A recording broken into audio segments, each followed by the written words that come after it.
بسم اللہ الرحمن الرحیم۔ السلام علیکم ورحمۃ اللہ وبرکاتہ۔ خوش آمدید ہے آپ کا روشنی کا سفر کے ایک اور ایمان افروز اور دل کو جھنجھوڑ دینے والے قسط میں، جہاں آج ہم بات کریں گے ایک ایسے نبی خدا کی جنہیں حکمت، علم، انصاف اور بادشاہت ایک ساتھ عطا کی گئی۔ وہ نبی جن کے تابع ہوا جنات، حیوانات، پرندے اور انسان سب تھے۔ وہ جن کی حکمرانی زمین سے آسمان تک پھیلی ہوئی تھی۔ وہ عظیم نبی جن کا نام ہے حضرت سلیمان علیہ السلام۔ اگر آپ پہلی بار ہمارے چینل روشنی کا سفر پر آئے ہیں تو سب سے پہلے سبسکرائب ضرور کریں، کیونکہ ہم آپ کے دل کو ایمان کی روشنی سے بھر دینے والے حقیقی واقعات، انبیاء کا سفر اور اللہ کے پیغام کی گہرائی بیان کرتے ہیں۔ کیا آپ جانتے ہیں ایک نبی تھے جن کے تابع جنات اور ہوا دونوں تھے؟ کیا آپ نے کبھی سنا کہ ایک چیونٹی نے بادشاہ وقت کو خبردار کیا تھا؟ وہ کون سا پرندہ تھا جس نے ایک عظیم قوم کی ملکہ کے راز کھولے؟ وہ کون سا نبی تھا جس کے دربار میں انسان، حیوان، جنات اور پرندے ایک ساتھ جمع ہوتے تھے؟ کیا آپ جانتے ہیں حضرت سلیمان علیہ السلام کے پاس اللہ کا وہ خاص علم تھا جس سے وہ سب مخلوقات کی زبان سمجھتے تھے؟ وہ کون سا عظیم تخت تھا جو پلک جھپکنے میں ایک نبی کے سامنے لا کھڑا ہوا؟ ایک نبی، ایک بادشاہ، ایک عالم، سب ایک ہی شخصیت میں کیسے جمع ہوئے؟ جنات کے وہ قبیلے جو ان کے حکم سے محلات بناتے تھے، آخر وہ کون تھا جو ان سب پر حاکم تھا؟ ملکہ بلقیس کا ایمان لانے کا لمحہ کیسے پیش آیا؟ اور آخر حضرت سلیمان علیہ السلام کی آزمائش اور وفات کس شان کے ساتھ ہوئی؟ ان سب سوالوں کے جواب آج آپ کو ملیں گے اس ویڈیو میں، جس میں ہم ایک ایک واقعہ اس طرح بیان کریں گے کہ آپ خود کو اس دور میں موجود محسوس کریں گے۔ داؤد علیہ السلام کی وراثت کا وارث قرآن کریم میں ارشاد ہوتا ہے، وَوَرِثَ سُلَيْمَانُ دَاوُودَ وَقَالَ يَا أَيُّهَا النَّاسُ عُلِّمْنَا مَنطِقَ الطَّيْرِ وَأُوتِينَا مِنْ كُلِّ شَيْءٍ إِنَّ هَذَا لَهُوَ الْفَضْلُ الْمُبِينُ۔ سورۃ النمل کی آیت نمبر 16۔ ترجمہ: اور سلیمان داؤد کے وارث ہوئے اور کہنے لگے کہ اے لوگو، ہمیں پرندوں کی بولی سکھائی گئی ہے اور ہمیں ہر چیز میں سے کچھ نہ کچھ دیا گیا ہے، بے شک یہ کھلا فضل ہے۔ حضرت سلیمان علیہ السلام حضرت داؤد علیہ السلام کے بیٹے تھے۔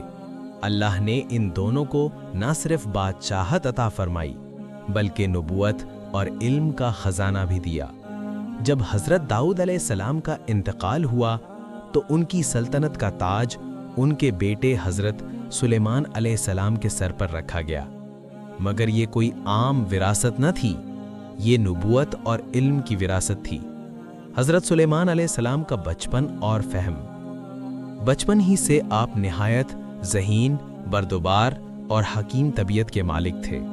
قرآن میں ایک واقعہ مذکور ہے جہاں حضرت داؤد علیہ السلام ایک مقدمہ سن رہے تھے۔ دو آدمی جھگڑتے ہوئے آئے، ایک نے کہا میرے کھیت میں دوسرے کے بکریاں گھس آئیں اور سارا کھیت کھا گئیں۔ حضرت داؤد علیہ السلام نے فیصلہ فرمایا کہ جن بکریوں نے نقصان کیا وہ مالک کے کھیت کو دے دی جائیں، لیکن اس وقت کم عمر حضرت سلیمان علیہ السلام نے نہایت ادب سے کہا کہ ابا جان، بہتر فیصلہ یہ ہوگا کہ بکریوں کے مالک کو کھیت کی دیکھ بھال کے لیے مقرر کر دیا جائے جب تک کھیت اپنی پہلی حالت میں واپس نہ آ جائے۔ جب کھیت درست ہو جائے تو بکریاں واپس کر دی جائیں۔ حضرت داؤد علیہ السلام نے مسکرا کر فرمایا کہ میرے بیٹے، اللہ نے تجھے کس قدر عمدہ فہم دیا ہے۔ یہی وہ لمحہ تھا جب پہلی مرتبہ حضرت سلیمان علیہ السلام کے اندر کی حکمت دنیا کے سامنے ظاہر ہوئی، بادشاہت اور علم کا امتزاج۔ جب وہ تخت بادشاہت پر بیٹھے تو زمین و آسمان کے خالق نے انہیں ایسی سلطنت دی جو کسی کو نہ ملی۔ قرآن میں ارشاد ہے، فَسَخَّرْنَا لَهُ الرِّيحَ تَجْرِي بِأَمْرِهِ رُخَاءً حَيْثُ أَصَابَ۔ سورت 7 کی آیت نمبر 36۔ ترجمہ: بس ہم نے ہوا کو ان کے تابع کر دیا جو ان کے حکم سے نرم روی سے جہاں وہ چاہتے چلتی تھی۔ ہوا ان کے لیے ایک سواری تھی، جنات ان کے مزدور تھے، پرندے ان کے فوجی دستے اور انسان ان کے مطیع۔ ان کی سلطنت میں انصاف کا نظام اتنا مضبوط تھا کہ جنات بھی ظلم نہیں کر سکتے تھے۔ پرندوں کی زبان کا علم، اللہ تعالیٰ نے انہیں مخلوقات کی زبان سمجھنے کا علم عطا فرمایا۔ یہ ایک ایسا علم تھا جو آج تک کسی انسان کو نہیں ملا۔ ایک دن جب حضرت سلیمان علیہ السلام اپنی فوجوں کے ساتھ نکلے تو انسان، جنات اور پرندے ان کے ساتھ منظم انداز میں چل رہے تھے۔ قرآن کہتا ہے وَحُشِرَ لِسُلَيْمَانَ جُنُودُهُ مِنَ الْجِنِّ وَالْإِنسِ وَالطَّيْرِ فَهُمْ يُوزَعُونَ۔ سورۃ النمل کی آیت نمبر 17۔ ترجمہ: اور سلیمان کے لیے جنوں، انسانوں اور پرندوں کے لشکر جمع کیے گئے اور وہ باقاعدہ ترتیب میں رکھے گئے۔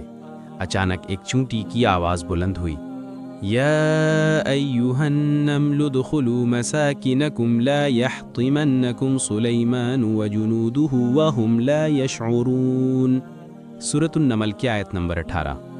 ترجمہ: اے چونٹیوں، اپنے بلوں میں داخل ہو جاؤ، کہیں ایسا نہ ہو کہ سلیمان اور ان کے لشکر تمہیں کچل دیں اور وہ بے خبر ہوں۔ حضرت سلیمان علیہ السلام یہ سن کر مسکرائے اور فرمایا، رب اوزعنی ان اشکر نعمتک التي انعمت علی وعلی والدی۔ سورۃ النمل کی آیت نمبر 19۔ ترجمہ: اے میرے رب، مجھے توفیق دے کہ میں تیری اس نعمت کا شکر ادا کروں جو تو نے مجھ پر اور میرے والدین پر کی ہے۔ یہ تھی حضرت سلیمان علیہ السلام کی عاجزی۔ اتنی عظیم سلطنت کے باوجود وہ زمین پر جھکے ہوئے اللہ کے شکر گزار بندے تھے۔ حضرت سلیمان علیہ السلام اپنی سلطنت کے تمام مخلوقات پر نظر رکھتے تھے۔ ایک دن جب وہ اپنی فوج کا معائنہ کر رہے تھے تو دیکھا کہ ہدہد موجود نہیں۔ قرآن کہتا ہے وَتَفَقَّدَ الطَّيْرُ فَقَالَ مَا لِيَ لَا أَرَى الْهُدْهُدَ أَمْ كَانَ مِنَ الْغَائِبِينَ۔ سورۃ النمل کی آیت نمبر 20۔ ترجمہ: اور اس نے پرندوں کا معائنہ کیا، پھر کہا مجھے کیا ہوا کہ ہدہد نظر نہیں آ رہا، کیا وہ غیر حاضر ہے؟ حضرت سلیمان علیہ السلام نے فرمایا کہ اگر اس نے غیر موجود رہنے کی کوئی معقول وجہ نہ دی تو اسے سخت سزا دی جائے گی۔ کچھ ہی دیر بعد ہدہد آ گیا۔ وہ سانس پھولے ہوئے مگر خوشی سے لبریز نظر آ رہا تھا۔ حضرت سلیمان علیہ السلام نے پوچھا، کہاں تھا تو؟ ہدہد نے عرض کیا، میں ایسی چیز جان کر آیا ہوں جو آپ نہیں جانتے۔ میں سبا نامی سرزمین سے ایک بڑی خبر لایا ہوں۔ وہاں ایک عورت ہے جو ان کی ملکہ ہے، اس کا نام بلقیس ہے۔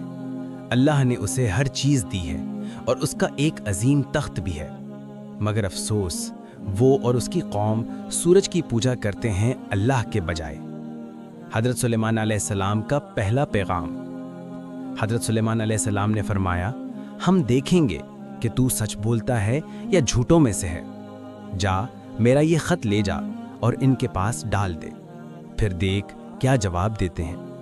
ہدہد اڑ گیا اور بلقیس کے محل میں جا کر حضرت سلیمان علیہ السلام کا خط گرا دیا۔ ملکہ بلقیس کا رد عمل۔ بلقیس نے ہاتھ اٹھایا، اس پر لکھا تھا کہ یہ سلیمان کی طرف سے ہے اور یہ بسم اللہ الرحمن الرحیم سے شروع ہے، کہ تم میرے مقابلے میں سرکشی نہ کرو اور میرے پاس فرما بردار بن کر آؤ۔ یہ خط ایک نبی کا تھا جس میں نرمی، بلاغت اور دعوت کی خوشبو تھی۔ بلقیس حیران ہوئی، اس نے اپنے وزیروں سے مشورہ کیا، یہ ایک طاقتور بادشاہ ہے، اس کا انداز بادشاہوں جیسا نہیں، نبیوں جیسا ہے۔ میں جنگ نہیں چاہتی بلکہ پہلے تحفے بھیجتی ہوں تاکہ دیکھوں اس کا رد عمل کیا ہوگا۔ حضرت سلیمان علیہ السلام کا جواب۔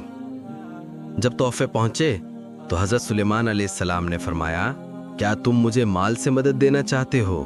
اللہ نے جو مجھے دیا ہے وہ اس سے بہتر ہے۔ واپس جاؤ اور کہہ دو، اگر تم ایمان نہ لائے تو ہم تم پر ایسی فوج لے کر آئیں گے جس کا مقابلہ تم نہ کر سکو گے۔ یہ سن کر بلقیس نے سمجھ لیا یہ بادشاہ نہیں، اللہ کا نبی ہیں۔ وہ خود چل پڑیں اپنی فوجوں کے ساتھ۔ لیکن حضرت سلیمان علیہ السلام نے اس سے پہلے ہی ایک حیران کن حکم دیا۔ تخت بلقیس کا معجزہ۔ حضرت سلیمان علیہ السلام نے فرمایا، قال یا ایھا الملأ ایکم یأتینی بعرشھا قبل ان یأتونی مسلمین۔ سورۃ النمل کی آیت نمبر 28۔ ترجمہ: اے درباریو، تم میں سے کون ہے جو اس کا تخت میرے پاس لے آئے قبل اس کے کہ وہ لوگ میرے پاس فرما بردار ہو کر آئیں؟ ایک طاقتور جن کھڑا ہوا اور بولا، میں وہ تخت آپ کے پاس لے آؤں گا اس سے پہلے کہ آپ اپنی جگہ سے اٹھیں۔ مگر ایک شخص جس کے پاس کتاب کا علم تھا، یعنی اسم اعظم کا علم رکھنے والا مومن انسان، اس نے کہا، میں اسے آپ کے پاس لاؤں گا پلک جھپکنے سے پہلے۔ قرآن بیان کرتا ہے، فَلَمَّا رَآهُ مُسْتَقِرًّا عِندَهُ قَالَ هَذَا مِن فَضْلِ رَبِّي۔ سورۃ النمل کی آیت نمبر 40۔ ترجمہ: جب سلیمان نے اسے اپنے سامنے رکھا دیکھا تو کہا، یہ میرے رب کے فضل سے ہے۔ بلقیس کا تخت جو سینکڑوں میل دور تھا، پلک جھپکنے میں ان کے سامنے موجود تھا۔ یہ طاقت نہیں، یہ ایمان، علم اور اللہ کے اذن کا مظہر تھا۔ ایمان کی روشنی۔ جب بلقیس حضرت سلیمان علیہ السلام کے دربار میں پہنچی تو اس نے دیکھا کہ اس کا تخت پہلے سے وہاں موجود ہے۔ اس سے پوچھا گیا، کیا تمہارا تخت ایسا ہی ہے؟ اس نے کہا، ہاں، یہ تو وہی معلوم ہوتا ہے۔ پھر حضرت سلیمان علیہ السلام نے اسے ایک شیشے کے محل میں لے گئے، جہاں فرش نیچے سے شفاف شیشے کا تھا اور نیچے پانی بہتا تھا۔ بلقیس نے سمجھا یہ دریا ہے۔ اس نے اپنا لباس سمیٹا۔ سلیمان علیہ السلام نے فرمایا، یہ پانی نہیں بلکہ شیشے کا فرش ہے۔ قرآن کہتا ہے کہ فَلَمَّا قَضَيْنَا عَلَيْهِ الْمَوْتَ مَا دَلَّهُمْ عَلَى مَوْتِهِ إِلَّا دَابَّةُ الْأَرْضِ تَأْكُلُ مِنْ سَأَتَهُ۔ سورہ سبا کی آیت نمبر 14۔ ترجمہ: پھر جب ہم نے اس پر موت کا حکم نافذ کیا تو ان کی موت پر کسی نے جنات کو آگاہ نہ کیا سوائے ایک دیمک کے جو ان کے عصا کو کھا رہی تھی۔